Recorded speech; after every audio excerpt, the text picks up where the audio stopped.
আসসালামু আলাইকুম প্রিয় চাকরি প্রত্যাশী ভাই বোনেরা। আজকে আমরা শতকরার একটি অঙ্ক নিয়ে এসেছি। দেখেন বলা হচ্ছে কলার দাম 20% কমে যাওয়ায় 12 টাকায় পূর্ব অপেক্ষা 2টি কলা বেশি পাওয়া গেলে বর্তমানে একটি কলার দাম কত? তাহলে এই প্রশ্নটা হচ্ছে 35তম বিসিএসে এসেছিল।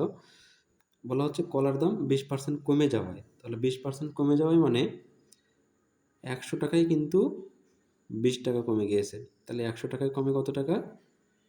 20 টাকা।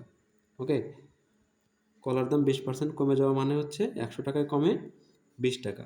তাহলে আমরা কিনেছিলাম কত? 12 টাকায়। সেই 12 টাকায় কিন্তু আমাদের কত টাকা কমে সেটা আমাদের দেখতে হবে।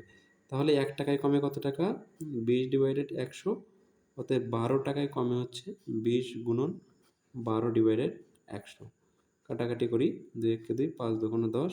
তাহলে 12/5 করলে কত আসে? 2.4। তাহলে এই যে 2.4 টাকা কমে কত টাকায়? 12 টাকায় কমে 2.4 টাকা। ঠিক আছে? তাহলে এই 2.4 টাকায় কিন্তু আমরা কিনতে পারি কয়টা? 2টা। 2.4 টাকায় আমরা 2টা কিনতে পারি।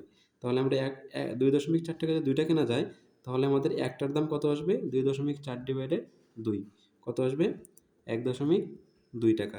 তাহলে একটি কলার দাম হবে হচ্ছে 1.2 টাকা। আশা করি বুঝতে পেরেছেন। ধন্যবাদ সবাইকে।